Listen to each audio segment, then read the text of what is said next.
Okay, so we're just continuing on the setup from the Endurance laser, 10-watt laser that I'm adding onto my CNC router parts machine. As I recap, I'll just recap real quick on the last one. I'll give you a better look at the inside of my box today too for the control box.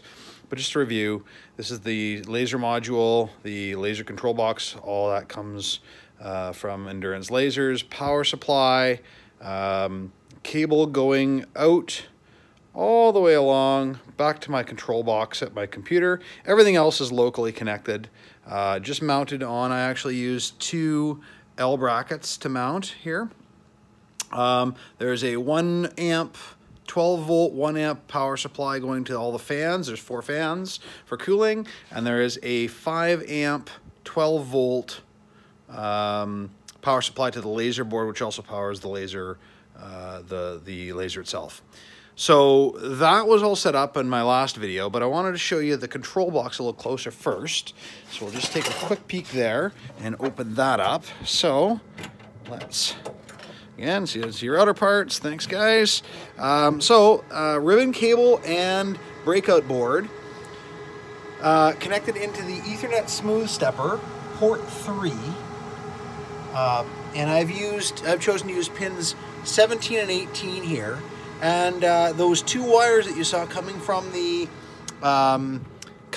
the laser driver board are what are going in here. So it's just a long cable, goes from there all the way back, runs all the way along my cable chain back. I think there's probably about 15 or 20 feet of it. So I just bought a roll. It was 20 bucks, so no big deal. Once I've got all that set up, then we have to control it with Mach 3. So what I did is, when you bring up Mach 3, you're going to have a profile. There's my profile for my CNC that was originally set up. But what I did is I copied it and made a copy of it. When you click create profile, it'll say if you do want to copy it from another one. So I did. I copied it from my original, which I knew worked with my CNC. So once we did that, go in here and you're going to get Mach 3. So in Mach 3, there's a few things you have to set up first. So the very first thing is we're going to go to config. And we're going to go to ports and pins, and that's the main thing to set up. Now, there's a variety of different ways to do this. You can use different ports. You can use the spindle control, whatever. It doesn't really matter. I set it up with spindle control because it allows me to control the power of the laser with commands. So if that's not important and you just want off on, then you can use any setup that you want. However, I'm just going to go over what I did. So we're going to skip this. This screen here comes up when we go to ports and pins. I'm going to go to motor outputs. And what I did is I set up, I enabled the spindle. I'm not actually using a spindle, I'm using a router for my CNC. But that really doesn't matter because I've got a completely different profile, so it's almost like having a completely different machine. So this isn't going to use my CNC at all. Sorry, it's not going to use the router at all. It's only going to use the CNC motors to move the laser around. So the spindle doesn't really matter in this setup, because I'll just load my other profile when I do want to do CNC work. So I activate spindle, and then I'm using the step pin and direction pin, and there's also the step port and direction port.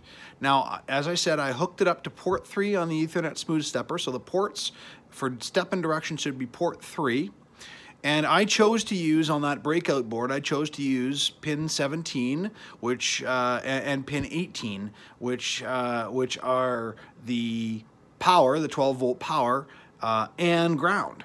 So the ground doesn't really matter. I only want the step and direction, so it's pin 17 that I used. And that was the red cable of the red and the white cable that I showed you in the box. So once I've done that, then that's perfect. That's all I need to do. That sets up the spindle to activate the laser, and that's really all I need to do there. The second thing you need to do is go to output signals and just make sure that if you're using, I chose to use a relay to turn the power on and off on the laser board.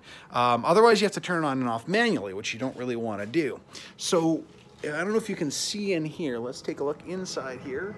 Okay, you'll be able to see down there, there are 2 relays. They look like just power switches.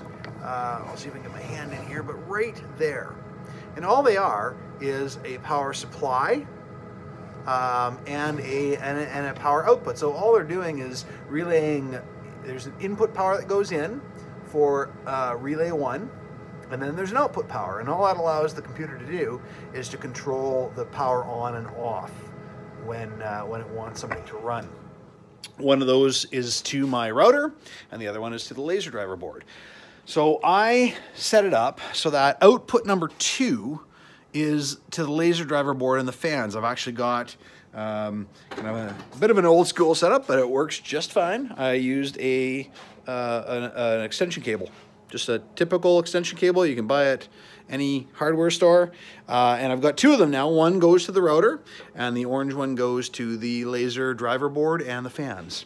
So once I've done that, then the computer will then control it. So if I turn on output number 2, I've told it where that relay is, and that's just my personal setup. Yours might be different. And so anytime I turn output 2 on, the laser will power up. Anytime I turn it off, the laser will power down. Output 1 is my router, and anytime I power that on, it will turn on, and anytime I power it down, it will shut off. So anyway, that's how I set up the power control to, because I don't want the laser on all the time. And the computer will turn the actual laser diode on and off, but it also needs electricity, and so something needs to provide that electricity. So that's how that's the setup there. Then the last thing that I did was I went to Spindle Setup. Now this is the one that you have to make sure that you know which output is providing power. So what this is going to do is when I go to start up, it's going to consider the laser as the spindle. So spindle is output number 2, as I just showed you. The power to that laser is output number 2. So it's gonna, I've left it enabled, and I'm going to turn on output number 2, which will give the laser driver board and the fans power. Then I selected use spindle motor output. Now, if you remember a minute ago, we went back here and we had in the motor outputs, we had selected that and told it what pin will control the laser.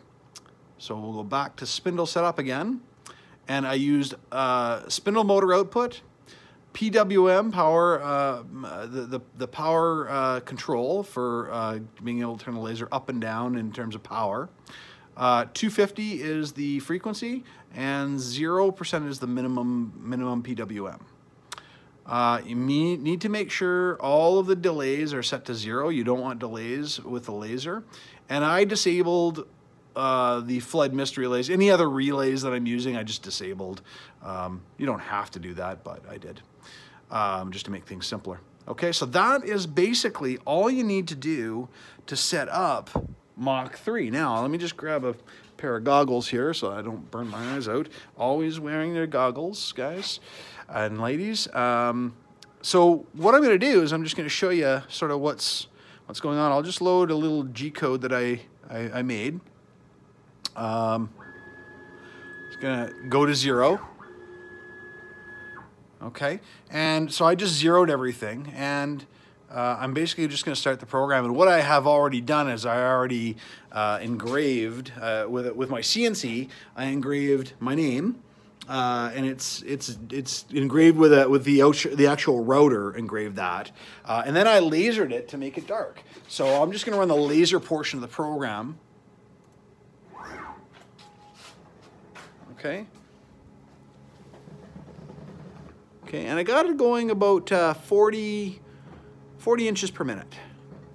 I am in Canada, but don't ask me to convert that to millimeters, please. As you can see, I've got the laser height a bit high right now. I probably should have lowered that back down. I need it about, for my laser, it seems to be, the focal point seems to be 85 millimeters from the working surface. So I can change that if I need to. But I'm just going to pause the program.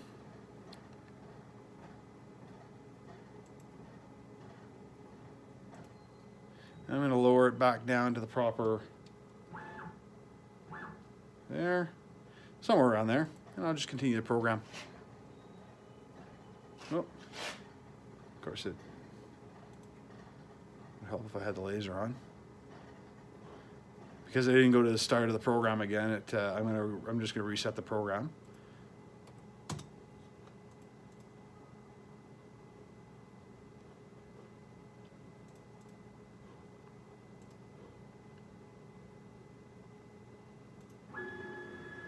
It's going to reset itself to the right location.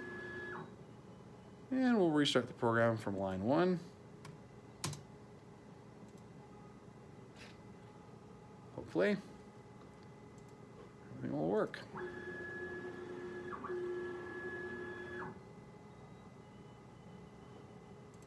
There we go. So now my focal length is still not right because it went back up again. So that's one thing I'm playing with a little bit is how to get the Z automatic, but it's still doing its job. So that's the important thing.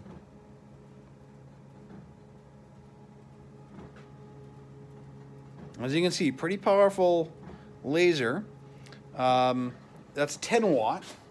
And the interesting thing is, I'm going to stop this again and just show you what happens if we move this to a different spot. I'm just going to zero it over here somewhere, just to show you how fast this laser can really go if you want it to.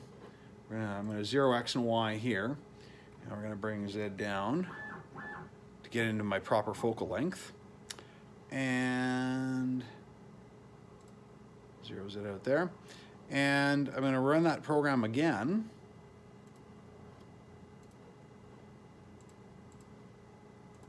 And we'll see how it goes at that point. Okay, so this is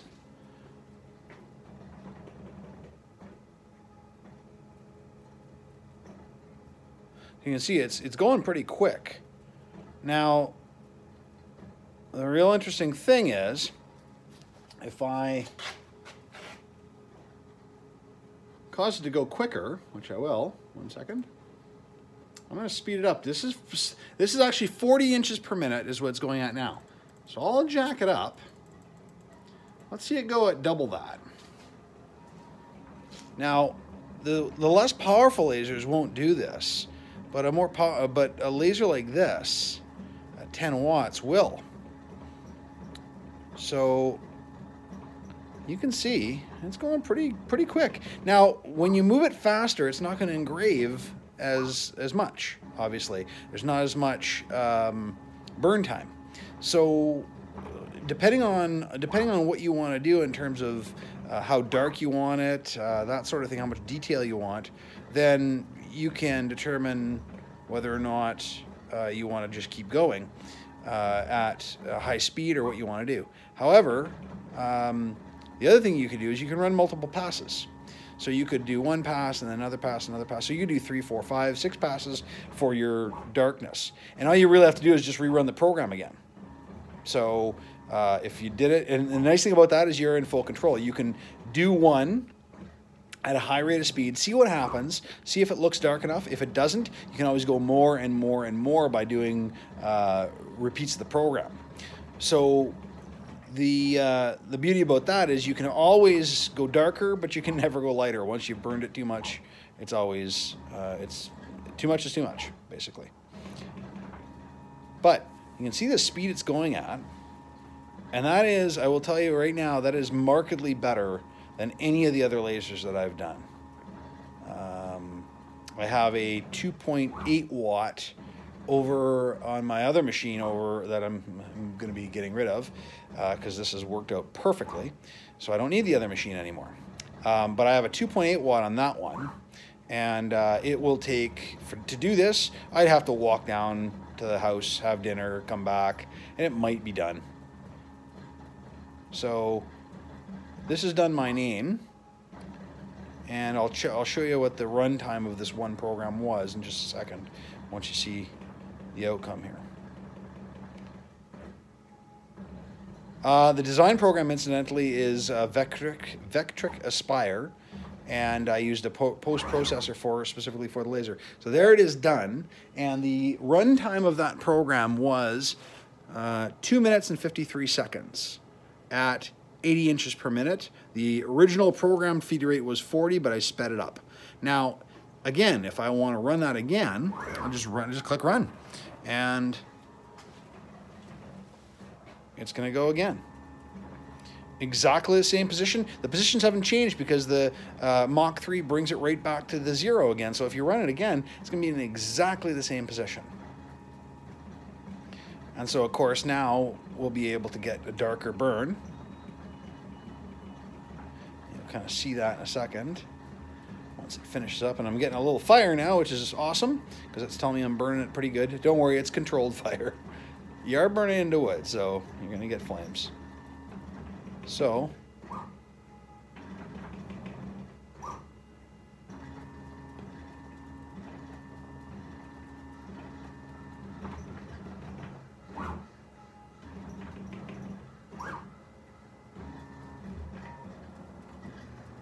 just doing the outline.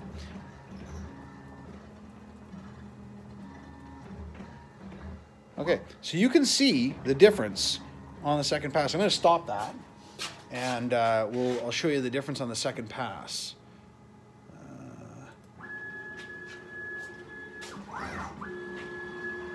So you can see the difference. There's one pass on the E, what it looks like, a little bit blotchy, not all the way burned through. But the second pass on the M, where it did 2 passes, that's what it's looking like. Now I could do a 3rd pass or a 4th pass if I wanted to as well, making it darker and darker each time. Anyway, that's the setup. Now the one thing that you have to keep in mind is that when you are setting all this up and you're moving from one profile to the other. So in my first case where I did this carve here, first I carved it in with the CNC with a router bit. I carved it in, and then I wanted to darken it with the laser. So I had to use 2 profiles. I used my CNC profile that controlled the CNC. At that point, the laser was completely inactive. It wasn't even hooked up on the other on that profile. It's not even hooked up. You'll see now, though, I loaded the laser profile. So you have to be aware that the CNC router right there is mounted here. So when it zeroes, let's say I zeroed it to the edge of that M. When it zeroes there, there's an offset for the laser center, which is the mount.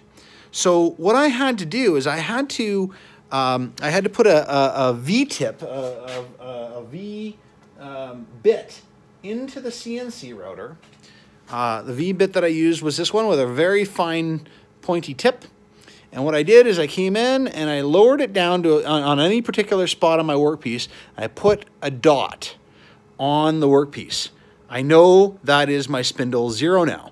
Then what I did is I left everything exactly where it was, did not move the CNC at all, loaded up the laser profile, and burned a single small hole, just a tiny little pinhole, into there as well.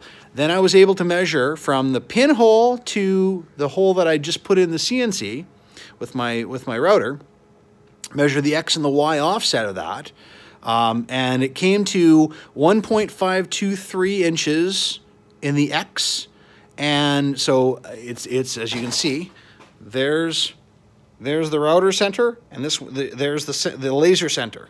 So the laser is sitting plus 1.523 inches along the X-axis, and along the Y-axis, there's the difference there from here to here. It's 5.223 inches offset in the Y. Now that's important because when I load up my laser profile, what I have to do is this will be sitting, once I've done my carve, it brings it back to the 0x 0y spot on the workpiece. So it thinks the laser, when you load the laser one up, it thinks the laser is sitting here. So what you have to do is enter those values, and that'll depend on your mount. But you have to enter those values into what they call the DRO on Mach 3. So here's X, here's Y. So all I'm going to do is I'm going to go here. I'm going to enter 1.523 here and hit enter. Okay. And then I'm going to enter Y minus 5.223 and hit enter. Now what that's done is that said, hey, you're not at 0 anymore. You're 1.5 or 1.523 inches over on the x-axis and minus 5.223 inches over in the y-axis. Did I say that right? X-axis, y-axis. Now, all I have to do is click go to 0. And what it will do is it'll offset that for me. And if you notice, it just put my laser right where, in the exact spot, my rotor was just a minute ago. Okay, so now it knows that the laser is on 0. Now I'm ready to do my carve. So now I'm trying to work on a more automated way of doing that. I haven't got that yet. I've asked some forum guys to see if they can figure out how to do that. But so far I haven't gotten an answer back yet. So there probably is an automated way to do that. But so far you just enter it in just before you do your lasering. So your CNC work is normal, and then you just enter the offset value, and then go to 0, and you're good to go. And now all I would have to do is click go, basically. So that's pretty much the Mach setup for this. So between the last one, the last video that I did, and this one, should be able to, this is on a CNC router parts, but it would work for just about any, basically any CNC machine that conforms to the same sort of, using an Ethernet smooth stepper, okay? Yeah, good luck.